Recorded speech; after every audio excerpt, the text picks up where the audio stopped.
Hey everybody, it's Tommy here, and in this video, I'm going to talk to you about horror movies that I love. Let's do it.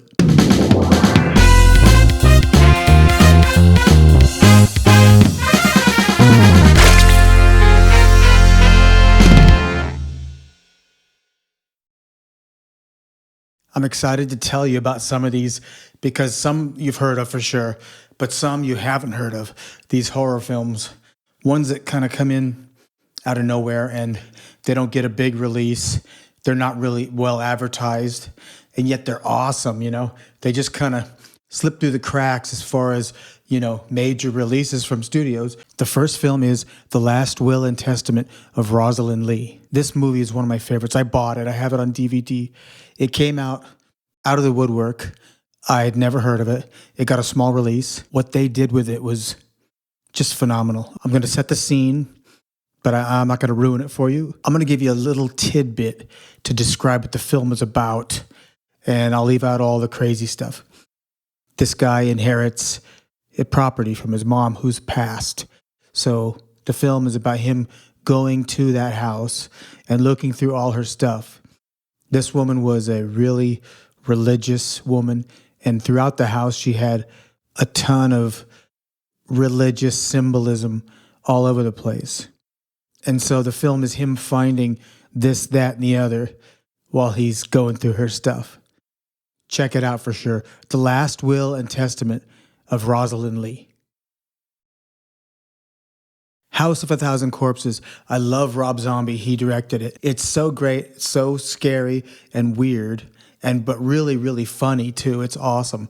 I own it on DVD as well. I had to have it, so I bought it on DVD and have kept it ever since. It's in pristine condition. I like to keep my DVDs nice and tight, clean, I don't loan them out to anybody anymore unless I don't want to see them again. For some reason, I got in this thing of borrowing my movies to people.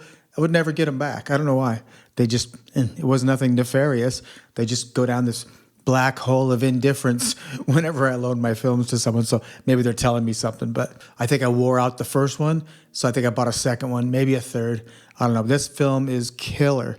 Like I said, it's scary, weird, but funny as hell. It's really great. The story is about the comings and goings of these four kids. They stop into a place called Captain Spaulding's Fried Chicken and Gasoline. One of my favorite characters in the movie is a guy called Captain Spaulding, and he owns a gas station that has all kinds of weird stuff in it inside, and he also serves fried chicken, and he dresses like a clown, and he's in a clown getup when these kids come in, and they share some banter back and forth. It's really cool. I won't tell you anymore, but I will tell you to watch House of a Thousand Corpses.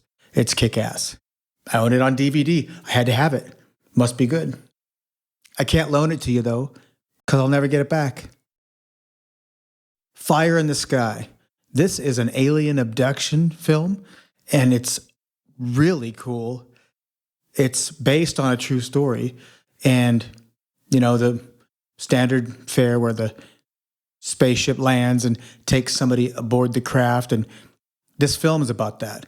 And it's about what happens to this guy when they take him aboard the ship. And it's nuts. It's totally nuts. And I can't tell you any more than that, except that it's really, really good. Check it out. Flatliners. This is an older film. I think it was the 80s. I don't remember. The stars of the movie are playing doctors. There's one girl and four guys, I think, and they're in med school, something like that. And they're fascinated with life after death or near-death experiences. And since they're doctors, they're kind of looking into the idea that, hey, you know what? Maybe we could, shock somebody's heart with those defibrillators and get them to die, right? And then they'll start having their after-death experience, but then we'll zap them back and they can tell us what they saw, right? So that's their crazy idea. So they start with a low amount of time. I think it's like maybe 5 seconds, 10, something like that. So they zap the first, and they're doing this to each other, right? So they zap the guy dead the first time, and they let it go, and they're watching their watches and da da da. So 10 seconds, boom, they bring him back, say, hey, what happened? And the guy tells them what happened. And so as they're going, they decide, well, let's stretch this time out a bit, right?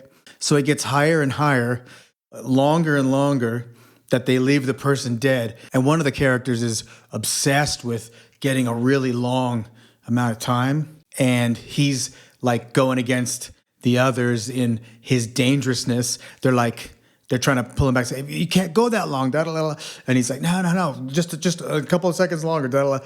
So it's insane. It's really good. It's nuts. You got to check it out. Flatliners. The Deep House. This is cool. This is different. This one just came across somewhere. I don't think it had a big release in the theaters. It's about a guy and a girl who are scuba divers, and they're starting a YouTube channel to do filming their adventures and stuff and posting them and this and that. So they visit a place that has a house submerged, and the house is down inside a lake. So they have to swim down to it, and they figure, hey, this would be great. Let's film our journey down to the house, and that'll be a great segment on the channel. So that's their goal, right? So they start making their way down to this house. They swim down, and I won't tell you anymore, but it's great. Check it out. The Deep House. American Psycho. You might have seen it, but if you haven't, check it out.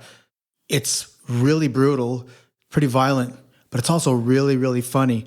And it's kind of a mystery and a thriller as well, all mixed in. It's awesome. It's full of all kinds of weird stuff and mysterious stuff and, of course, violent stuff, but it's also really funny. Check it out. If you haven't seen it, check it out. You probably have. But if you haven't seen American Psycho, definitely check it out. Grave Dancers. This one's cool. This one came from completely out of the blue.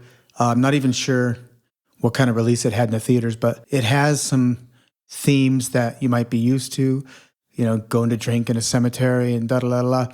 But the idea of the film is the respect for the dead when you're at the cemetery.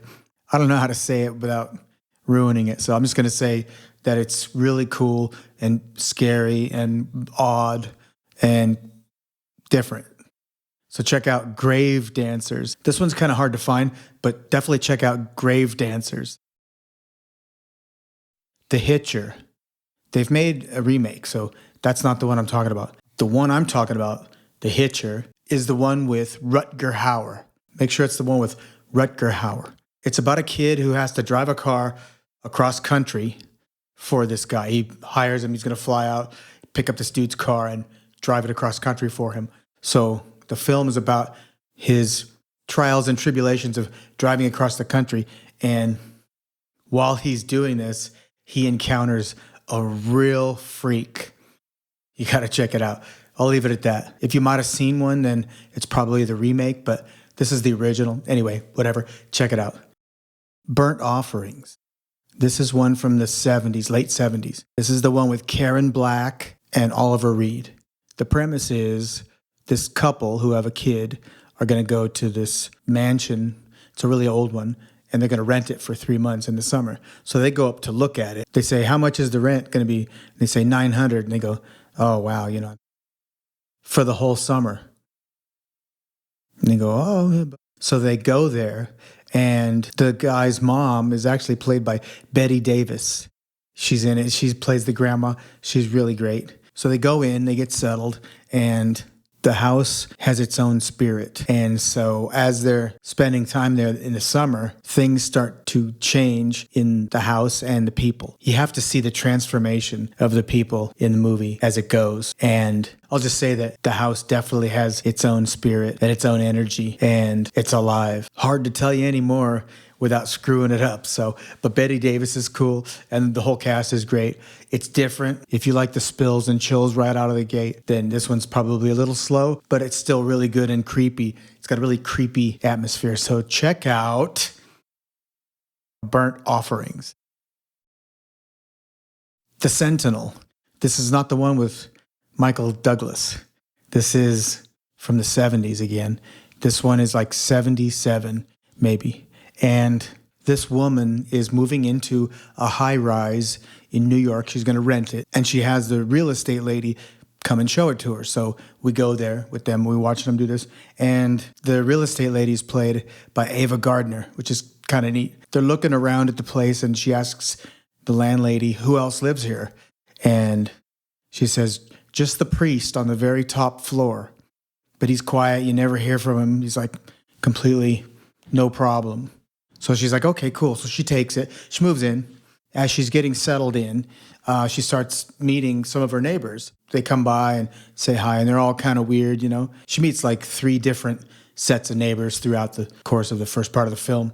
So, and they're all really nice. They're just a little weird, you know, but she likes them. So they invite her to a party and she attends. And so that's all cool. And she's a model, so she shoots commercials and stuff in the day. And her boyfriend is played by Chris Sarandon, who is Prince Humperdinck in The Princess Bride, which is kind of cool. So, but he's got a big ass 70s mustache in this one. So at one point, the landlady's like, okay, so how's it going? You liking it? Da, da, da, da. She goes, oh yeah, it's really nice. And my neighbors, they're really kind of silly, but I like them. They're really cool. They're just kind of weird. And she goes, what are you talking about? She goes, my neighbors, Mrs. So-and-so and Mr. So-and-so, right? And the landlady's like, nobody lives here but you and the priest upstairs. There's no one else living here. So I'll have to leave the rest for you to watch and find out what happens. That's The Sentinel, starring Christina Rains from 1977. Check it out for sure.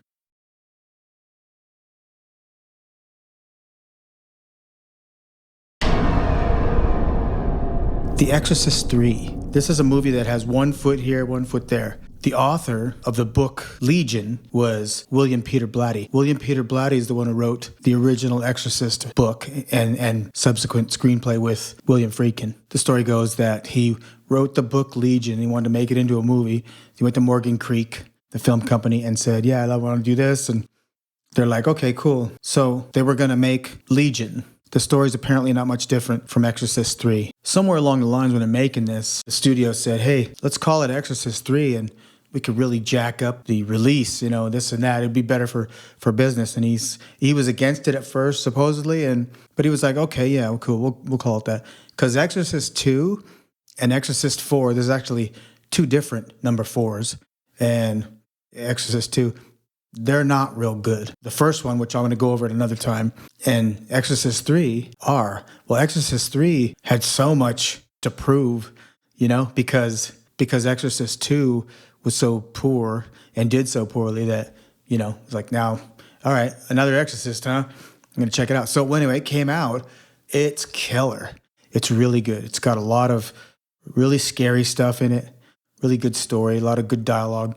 It ties into Exorcist I, but it could be a standalone film, which if you don't even know about Exorcist I at all, this film stands on its own anyway. And it's really good. They did a great job on it. There's some really kick-ass scares in it and some disturbing dialogue where they're talking about things that you don't even see. There's some really macabre dialogue about things that they don't even show you. They don't even show you anything. They're just talking about it, and you're like, oh, it's almost heavier sometimes when you're just hearing people talk about something rather than actually seeing what that is, right?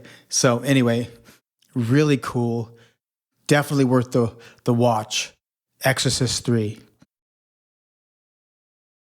All right, well, that's it for part 1. Hope you enjoyed it. There's so many more films to talk about. We'll get to those later. I hope it's great wherever you're at, and I hope that you're having a great day. And if you're not having a great day, make it a great day. Take care. I'll talk to you soon.